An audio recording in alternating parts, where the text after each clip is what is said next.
Fancy ladies wear के साथ अपने वार्डरोब को दे एक नया अंदाज। सपा लेडीज वेयर में आपको मिलेंगे exclusive casual wear, occasional dresses, bridal attire, party wear, वो भी प्रीमियम क्वालिटी में, बहुत ही रीजनेबल रेट्स में।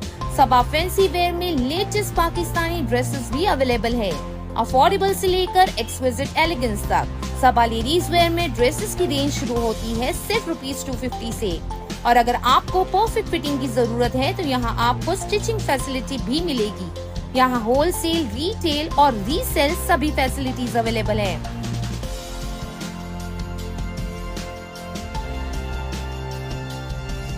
बाकी फिरदौस मस्जिद के पीछे सबा फैंसी लेडीज वेयर।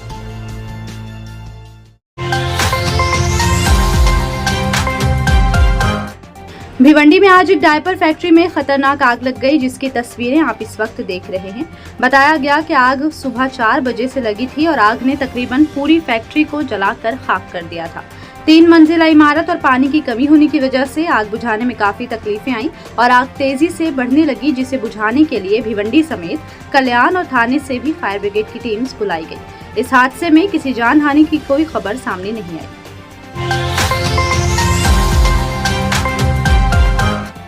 भिवंडी के वार्ड नंबर 14 नदियापार इलाके में नाजिश खान और दानिश खान ने अपनी टीम के साथ मिलकर green Bhiwandi clean Bhiwandi project पर काम शुरू किया है, जिसके लिए उन्होंने इलाके में कई दरख्त लगाए और उनकी प्रोटेक्शन के लिए जालियां भी लगाई। हमारा माहौल जो दिन ब दिन गर्म होता जा रहा है, उसे रोकने के लिए ये बहुत अच्छी कोशिश की जा रही है और हर जिम्मेदार नागरिक को अपने इलाके में ज्यादा से ज्यादा दरख्त लगाने चाहिए, जिससे हमारा माहौल और हमारी सेहत दोनों पर अच्छे असरात पड़ेंगे।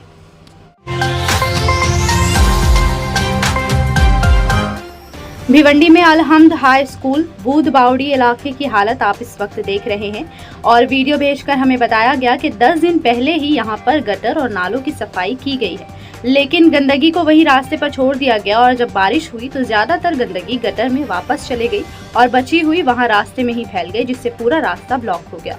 नागरिक लगातार ऐसे घटिया काम की वजह से परेशानी उठा रहे हैं और प्रॉपर जाँच की मांग कर रहे हैं, लेकिन अब तक मनपा की जानिब से कोई सख्त कदम नहीं उठाया गया।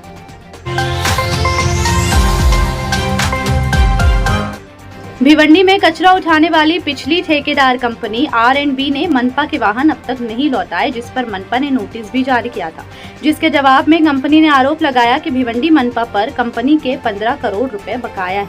साथ ही मनपा ने जबरदस्ती कंपनी पर कई पेनल्टीज भी लगाई, जिस वजह से कंपनी द्वारा मनपा के वाहन नहीं लौटाए जा रहे। लेकिन मनपा ने कहा कि खराब काम की वजह से कंपनी पर पेनल्टीज लगाई गई थी और कंपनी की तरफ से मनपा को 13.5 करोड़ रुपए दिए जाने चाहिए।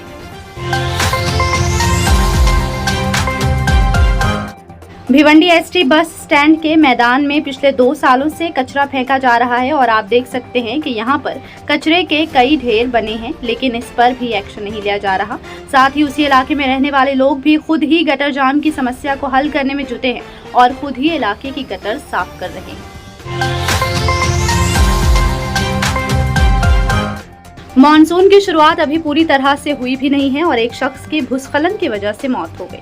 खबर के मुताबिक हाजी मलंग पहाड़ पर हजरत सुल्तान बाबा दरगाह के करीब एक मकान पर सुबह सवेरे चट्टान गिर गई और मकान में उस वक्त एक शख्स अपनी पत्नी और 1 साल के बेटे के साथ मौजूद था और बेटे को बचाने की कोशिश में शख्स की मौत हो गई, जबकि महिला और बच्चा भी गंभीर रूप से घायल हुआ।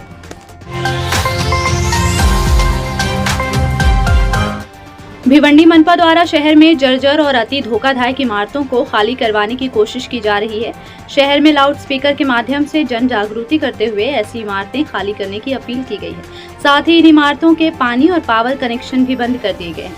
मॉनसून में इस किस्म की अति धोखादायक और जर्जर इमारतों के ढह जाने का खतरा बढ़ जाता है और ऐसे ही सैकड़ों लोगों की दर्दनाक मौत हो सकती है।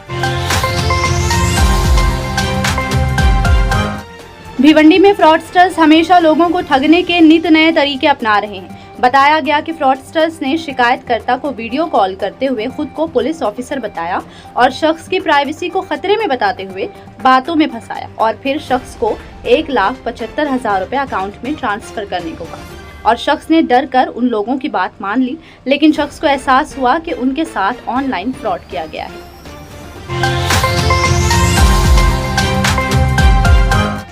भिवंडी में शांतिनगर पुलिस स्टेशन के अंतर्गत एक डॉक्टर ने क्लिनिक खोलने के लिए अपनी पत्नी से दहेज की मांग की और जब पत्नी ने मना किया तो आरोपी ने अपनी पत्नी को शारीरिक और मानसिक रूप से प्रताड़ित किया और फिर घर से निकाल दिया।